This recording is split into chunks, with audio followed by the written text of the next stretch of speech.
Komm, geh mal raus, geh mal raus.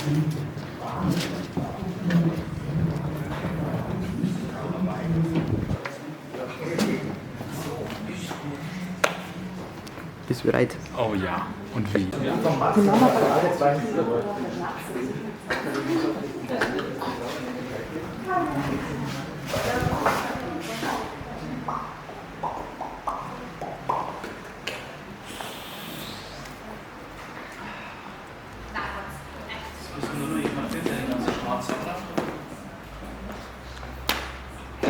Und dann komme ich so, wie Jobby gesagt hat, komme ich dann so auf und so. Genau, wir machen auch was ganz anderes. Nee, aber wichtig ist, glaube ich, dass ich dann irgendwie... Oder wir spielen.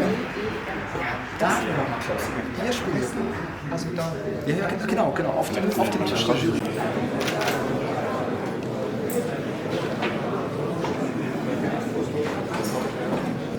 Start Nummer 4, Tobi Rudolph.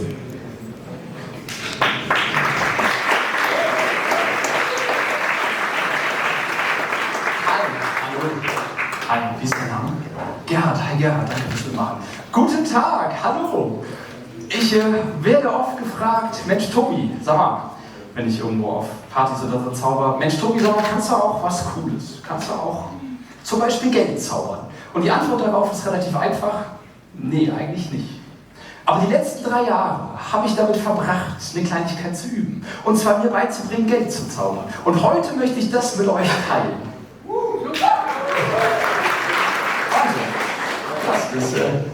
Die Reaktion ist sonst nie so. Ist immer so ein. Das ist schön. Dann zeige ich euch, wie wir gemeinsam Geld zaubern können. Und dafür braucht man nicht viel. Man muss eigentlich nur die passende magische Atmosphäre schaffen. Und ich habe alles dafür mitgebracht, mehr oder weniger.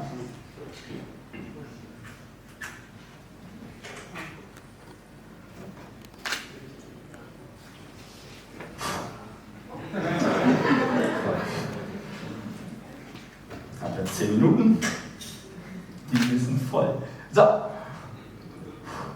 Und merkt ihr schon, wie diese Stimmung sich verbreitet, die magische Atmosphäre durch den Raum fährt. Und dann kann man schon beginnen.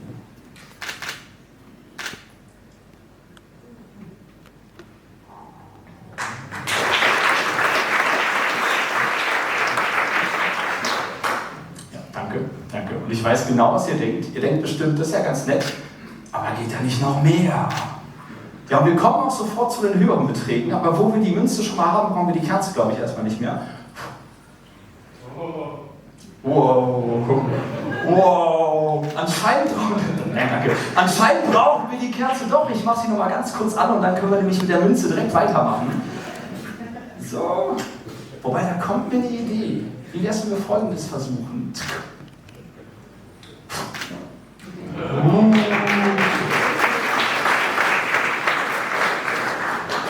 Aber nein, wir wollen Geld zaubern. Wir fangen an mit der Münze. Man muss nur so alles ein bisschen heiß in die Flamme greifen und die Münze erscheint wieder. Und man kann auch versuchen, mehr Geld erscheinen zu lassen, mehrere Münzen. Man stößt nur auf ein Problem. Sobald man eine Münze aus der Flamme greift, verschwindet die erste wieder.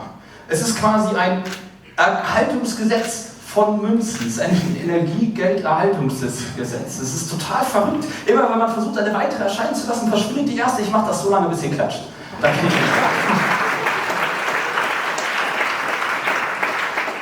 Wettbewerb, Technikpunkte.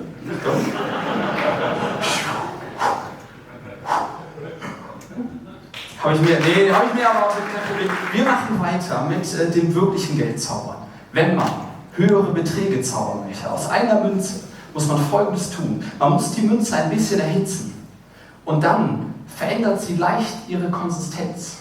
Und wenn man das noch ein bisschen mehr macht, verändert sie nicht nur ihre Konsistenz. Es ist jetzt recht schwer zu sehen, wie sie so Stück für Stück leicht weicher wird. Wenn man noch ein bisschen mehr reingeht, dann verändert sie auch ihren Aggregatzustand. Und dann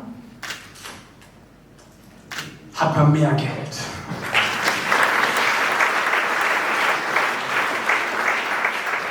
Und ich weiß genau, was ihr denkt. Geht da nicht noch mehr? Nee, so geht das nicht. Und ich würde den nächsten Schritt auch nicht mit meinem Geld machen. Markus war das. Markus, Gerhard, Sie wurden von der Jury gebeten, einen Geldschein mitzubringen. Darf ich bitten um den Geldschein? Ich werde nämlich jetzt versuchen, aus Geralds Geld mehr zu machen, um euch zu zeigen, wie man das machen kann, das Geld vermehren. Halt, bevor ich deinen Geldschein nehme, Gerald. Geldzaubern ist relativ schwer. Ihr kennt es bestimmt. Es funktioniert nicht immer so gut. Deswegen, Gerald, habe ich folgenden Deal für dich vorbereitet. Falls das jetzt schief geht und dein Geldschein versehentlich beschädigt wird, habe ich hier eine Auswahl von Obst für dich mitgebracht. Du darfst dir was aussuchen und es dann auf mich schmeißen. Ein alter Brauch aus dem Theater, den lassen wir mal wieder erleben hier. Hast du eine Präferenz? Ich habe hier, guck mal, eine Melone, das ist sehr sadistisch. Wir haben eine Zitrone, eine Tomate und eine Birne. Was willst du? Nachdem ich das Obst aussuchen muss, nehme ich die Biere, sonst hätte ich die Schüssel genommen.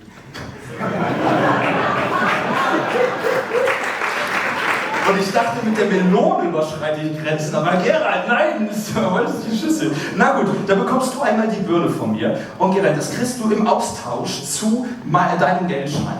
Und zwar, halt den mal so hoch, dass ich den mit ganz spitzen Fingern nehmen darf. Und Gerald, wir machen Folgendes. Den leihe ich mir aus von dir. Bevor ich den jetzt aber berühre und anfasse und verwende, dürfte ich dich bitten, damit wir den später wiedererkennen können, dass du die letzten 4 Ziffern laut vorliest einmal. 9712. 97. Kannst du nochmal die letzten 4 Ziffern, nee, von da einfach laut vorlesen? Ja, die letzten 3 Ziffern. 3276. 3276. Das merken wir uns mal gemeinsam kollektiv. 3276. Okay? 3276. Wunderbar. Und Gerald, los geht's. Nee, so geht das nicht. Das wäre super schmerzhaft. Deswegen habe ich hier Equipment mitgebracht, quasi mit vorbereitet. Und dann geht das nämlich. Wenn man dann hier den Geldschein reinhält, dann sieht man, wie dem Geldschein, wie der Münze Energie hinzugefügt wird. Oh, das ist ein bisschen heiß. Ich halte das mal hier so hoch. Okay? Und dann sieht man schon, wie jetzt der Geldschein sich in Asche auflöst. Apropos Asche, aber ich bin da vorbereitet. Sondern sieht man quasi schon, wie dem Geldschein Energie hinzugefügt wird. Ja, wie? Oh Gott, das hat überhaupt nicht funktioniert. Verdammt, Gerald, es tut mir voll leid. Kann ich jetzt noch ein kleines Stück? Entschuldigung. Gerald, hast du vielleicht noch einen Fünfer? Nein. Pass auf, Gerald, dann machen wir sofort weiter. Ich gebe dir hier schon mal deine Kohle wieder.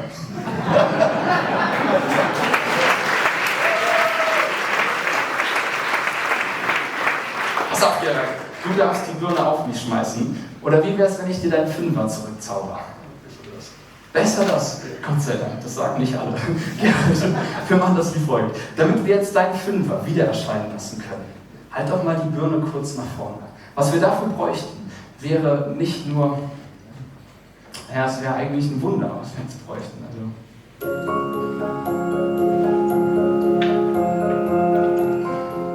Ich greife mal gerne dann in die Asche hier.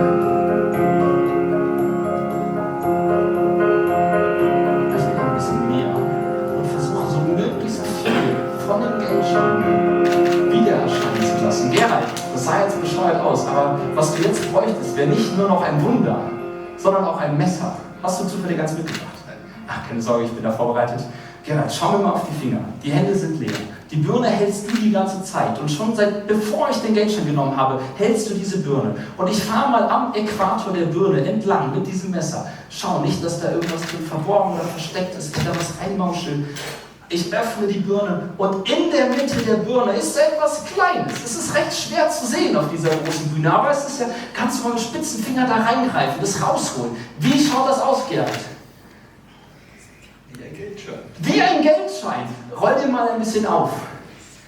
Es sieht nämlich aus wie ein, ich nehme mal, wie ein 5-Euro-Schein. Nicht, dass ich ihn austauschen könnte oder so. Wir halten es hier auf. Es ist nämlich ein 5-Euro-Schein, wo eine Ecke fehlt.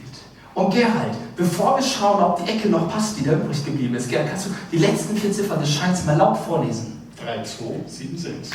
3276, es stimmt. Und Gerald, wenn die Ecke passt, dann ist das ein Wunder. Halt's dran.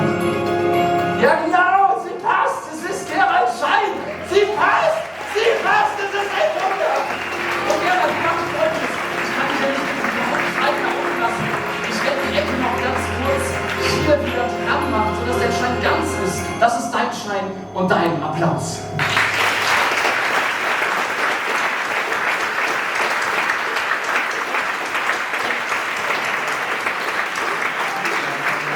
Du darfst noch die Blumen mitnehmen, den Teller nehme ich wieder mit. Dankeschön fürs Mitmachen. Ja.